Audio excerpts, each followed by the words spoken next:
નમસ્કાર મિત્રો, હું ડૉક્ટર માવેરિયાસ મારી યુટ્યુબ ચેનલમાં આપનું સ્વાગત કરું છું.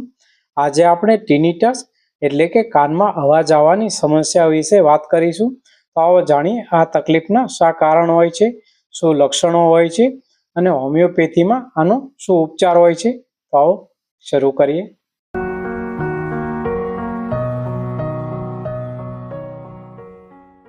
બહારનો કોઈ પણ અવાજ હાજર ના હોય તેમ છતાં જ્યારે કાનની અંદર હમિંગ એટલે કે ગુંજન જેવો અવાજ આવે અથવા તો બઝિંગ એટલે કે ગણગણાટ, જ્યારે ભમરો અથવા માખી અથવા મધમાખીનો ગણગણાટ થતો હોય એ ટાઈપનો અવાજ આવે, અથવા તો હિસિંગ એટલે કે જાણે સાપનો ફૂફાડો હોય એવો અવાજ આવે, અથવા તો જાણે ગરમ તેલની અંદર પાણી પડે, અથવા તો હવાના સુસવાટા જેવો અવાજ આવે, અથવા તો જાણે ગેસ લીક થતો હોય એવો અવાજ આવે, તો આ સમસ્યાને ટિનિટસ કહેવામાં આવે છે.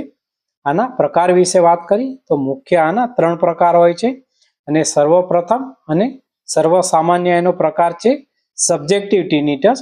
મોટા ભાગે જ્યારે વ્યક્તિ પોતે જ આ અવાજ સાંભળી શકે અને આ અવાજ છે ગણગણાટથી લઈ અને ગર્જના અથવા તો ચીખ જેવો અવાજ પણ હોઈ શકે, એટલે કે જે તેની તીવ્રતા છે એ સાધારણથી લઈ અને ખૂબ વધારે પણ હોઈ શકે અને વ્યક્તિ પોતે જ આ અવાજને ફીલ કરી શકે છે, તો એને સબ્જેક્ટિવ ટિનિટસ કહેવામાં આવે છે.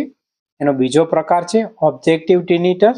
જે ઓબ્જેક્ટિવ ટિનિટસ છે એમાં ખાસ કરીને માંસપેશીઓની અંદર સંકોચન થાય અથવા તો બ્લડ સર્ક્યુલેશન છે એની ઇફેક્ટને કારણે ક્યારેક અવાજ ઉત્પન્ન થાય અને આ જે અવાજ છે એ દર્દી પોતે તો સાંભળી શકે પણ બહાર પણ એનો અવાજ આવી શકે અને ડૉક્ટર જ્યારે એક્ઝામિન કરે ત્યારે ડૉક્ટર પણ આ અવાજને ફીલ કરી શકે છે.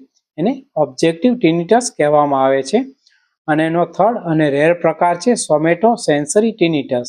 ઘણી વખત આપણે ડોક અથવા તો માથું જે છે એની હલનચલન કરીએ ત્યારે અસ્થાયી રૂપથી આ અવાજ ઉત્પન્ન થતો હોય છે અને એ અવાજ અલગ અલગ પ્રકારનો હોઈ શકે છે. એને સોમેટો સેન્સરી ટિનિટસ કહેવામાં આવે છે. મિત્રો, આ તકલીફના લક્ષણો વિશે વાત કરીએ તો આપણે જેમ પહેલાં જ વાત થઈ કે કાનની અંદર ગુંજન જેવો અવાજ આવવો અથવા તો ગણગણાટ થવો, જાણે હવાનો સુસવાટો થતો એવો અવાજ આવવો, અથવા તો ગર્જના થતી હોય એવો અવાજ આવે અને આ અવાજ જે છે એ ધીમો પણ હોઈ શકે, ઘણી વખત તીવ્ર પણ હોઈ શકે, સતત પણ આવી શકે અને ઘણી વખત આ અવાજ આવજા પણ થતો હોય છે અને એક કાનમાં પણ આ તકલીફ હોઈ શકે અથવા બંને કાનમાં પણ આ તકલીફનો અનુભવ થતો હોય છે. અને ઘણી વખત આની સાથે ક્યારેક ચક્કરની ફરિયાદ અથવા તો માથું દુખવાની ફરિયાદ પણ એસોસિએટ હોઈ શકે છે. એના કારણ વિશે વાત કરીએ તો સૌથી પ્રથમ અને સર્વસામાન્ય કારણ છે હિયરિંગ ડેમેજ, એટલે કે ધીમે ધીમે બહેરાશ વધતી જવી. જે કાનની અંદર ઇનર સેલ જે છે એના નાજુક સેલ છે એ ડેમેજ થઈ જાય અથવા તો મૃતપ્રાય થઈ જાય, તો એના કારણે જે મગજ સાથેનો જે સંદેશા વ્યવહાર છે એ ખોરવાઈ જાય અને કાનની અંદર આ પ્રકારનો ભ્રમિત અવાજ ઉત્પન્ન થાય છે, જેને આપણે ગુજરાતીમાં નસ સુકાય છે એવું પણ કહેતા હોય છે. એનું બીજું કારણ હોઈ શકે બ્લોકેજ. ઘણી વખત ઇયર વેક્સને કારણે કાન બંધ થઈ જાય તો પણ કાનની અંદર દબાવ વધવાથી આ સમસ્યા થઈ શકે છે. એની સિવાય ઘણી વખત કાનની અંદર ચેપ લાગે એટલે કે ઇયર ઇન્ફેક્શન થાય, કાનની અંદર સોજો આવી જાય અને દબાણ વધવાને કારણે પણ આ તકલીફ થતી હોય છે. એની સિવાય ઘણા લોકોને ઈજાને કારણે એટલે કે ઝઘડા ઘણી વખત થાય ત્યારે કોઈ કાનની આસપાસ થપ્પડ મારી દે અથવા તો ઈજાના કારણે કાનની આસપાસના વિસ્તારમાં ક્યાંય પણ ઈજા થાય તો એના કારણે પણ આ અવાજ આવી શકે છે. એ સિવાય ઘણી દવાઓ એવી હોય છે, એલોપેથિક દવામાં ખાસ કરીને બ્લડ થિનર એટલે કે લોહી પાતળું કરવાની દવાને કારણે પણ આ સમસ્યા થઈ શકે છે. અને ઘણી વખત જે રેર કારણ જે છે એ માથું અથવા તો ડોકની સમસ્યા જેમ કે સર્વાઇકલ સ્પોન્ડિલાઇટિસના કારણે પણ આ અવાજ ઉત્પન્ન થતો હોય છે.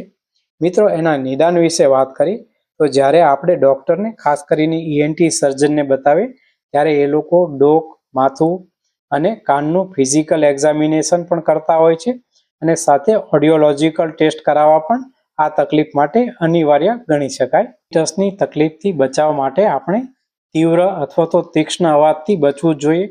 જ્યાં ખૂબ ઘોંઘાટ હોય, ખૂબ શોર થતો હોય, લાઉડ મ્યુઝિક વાગતું હોય તો કાનમાં ઇયર પ્લગનો ઉપયોગ જરૂર કરવો જોઈએ. તમે જો હેડફોન અથવા તો ઇયરફોન વાપરતા હો તો એનું જે વોલ્યુમ છે એ સીમિત રાખવું જોઈએ એ સિવાય આલ્કોહોલ છે એટલે કે દારૂ છે, કેફેન છે અથવા તો નિકોટીન છે, આ બધી વસ્તુ લેવાનું બંધ કરવું જોઈએ. મિત્રો, જો તમને આ તકલીફ હોય તો હોમિયોપેથીની અંદર આનો ખૂબ સારો ઉપચાર હોય છે.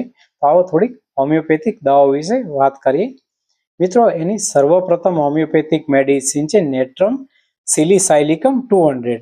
ખાસ કરીને જે આપણા કાન છે એની અંદર લેબિરિન્થની આસપાસ ફ્લુઇડ જમા થાય, જેને મેનિયર્સ ડિસીઝ પણ કહેવામાં આવે છે, જેની અંદર અવાજની સાથે ચક્કર આવવા અને ધીરે ધીરે બહેરાશ વધતી જવી અને ચક્કર આવવામાં ખાસ કરીને જ્યારે આપણે બેસીને ઊભા થઈએ ત્યારે મેક્ઝિમમ જો ચક્કર આવતા હોય તો થોડા દિવસો માટે નેટ્રમ સેલિસાયલિકમ 200 પોટેન્સીમાં એક વખત લેવી જોઈએ 15 થી 20 દિવસ સુધી.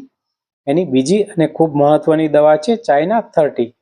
જ્યારે કોઈ પણ વ્યક્તિને ખૂબ નબળાઈ આવે, ખાસ કરીને લોસ ઓફ વાઇટલ ફ્લુઇડ એટલે કે ખૂબ જાજુ બ્લીડિંગ થાય અથવા તો ઝાડા ઉલટી પછી અથવા તો એક્સેસિવ સેક્સ્યુઅલ એક્ટિવિટી પછી જ્યારે નબળાઈ આવી જાય, જાણે કાન બંધ થઈ જતો એવું લાગે અને સીટી અથવા તો ગુંજન અથવા તો ગણગણાટનો અવાજ આવવા લાગે, તો ચાઇના 30 પોટેન્સીમાં સવારે અને સાંજે 15 દિવસ લેવાથી આ સમસ્યા દૂર થઈ જાય છે.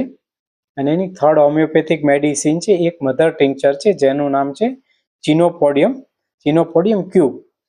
એકાએક જ્યારે અવાજ વધી જાય, જાણે કાંઈ અવાજ નથી અને ઓચિંતાનો ખૂબ અવાજ વધી જાય, જાણે જોરથી સીટી વાગવા માંડે અને કાનની અંદરનો આ જે અવાજ છે આપણને માટે અસહ્ય થઈ જાય, સાથે સાંભળવાનું પણ ઘટી જાય, તો આ દવા ખૂબ યુઝફુલ છે.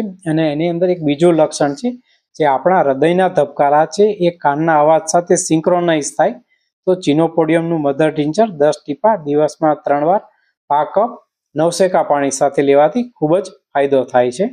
એની નેક્સ્ટ મેડિસિન છે ગ્રેફાઇટિસ 200. જ્યારે આપણા જડબા છે એની મૂવમેન્ટને સાથે જ્યારે અવાજ વધી જાય અથવા તો માથું અથવા તો ડોકની હલનચલનથી જ્યારે અવાજ વધી જાય અને સાથે કાન છે આપણા એકદમ સુકાઈ જાય એટલે કે ડ્રાય થઈ જાય, તો ગ્રેફાઇટિસ 200 પોટેન્સીમાં અઠવાડિયામાં એકવાર લેવાથી આ સમસ્યામાં ખૂબ જ ફાયદો થાય છે. તો આ તકલીફ માટેની નેક્સ્ટ મેડિસિન છે ચાઇનિનમ સલ્ફ 200. આ કાનની નસ સુકાવાની ખૂબ જ સારી દવા છે. કાનની અંદર જાણે ગર્જના થતી હોય અથવા તો સીટી વાગતી અવાજ આવે અને બહેરાશ વધતી જાય સાથે ચક્કર આવે, તો ચાઇનિનમ સલ્ફને 200 પોટેન્સીમાં અઠવાડિયામાં 2 વખત લેવાથી ખૂબ જ ફાયદો થાય છે. એની પછીની છઠ્ઠી દવા છે પલ્સેટિલા 30. જ્યારે આપણને અવારનવાર શરદી થતી હોય અથવા તો સાઇનસની તકલીફ થતી હોય અને એના કારણે જ્યારે કાનની અંદર આ અસર થાય એટલે કાનની અંદરની જે નળી છે એની અંદર સોજો આવી જાય અને એના કારણે જો અવાજ આવતો હોય અને સાથે આપણને બંધ રૂમમાં ખૂબ વધારે તકલીફ થાય, ખુલ્લી હવામાં સારું લાગે, ત્યારે આ દવા ખૂબ જ ઉપયોગી છે. આવી તકલીફ માટે પલ્સેટિલાને 30 પોટેન્સીમાં સવારે અને સાંજે લેવી જોઈએ. અને એની લાસ્ટ અને ખૂબ જ સારી દવા છે જિંકો બિલોબા 1x. આ એક પ્રકારની ટેબ્લેટ છે અને ખાસ કરીને ઉંમરલાયક માણસો માટે આ ખૂબ જ સારું ઔષધ છે. જ્યારે માણસની ઉંમર વધતી જાય, કાનની નસ સુકાતી જાય અને એના કારણે બહેરાશ આવે અને ચક્કર આવે, ત્યારે જિંકો બિલોબા 1x પાવરમાં સવાર, બપોર અને સાંજે લેવાથી ઉંમરને કારણે જે બહેરાશ, ચક્કર અને અવાજ આવવાની સમસ્યા છે આમાં ખૂબ જ સારી રાહત થાય છે. મિત્રો, આશા છે તમને આ જાણકારી પસંદ આવી હશે. Please subscribe my channel and press the bell icon. નમસ્કાર, જય હિન્દ, જય ગુજરાત.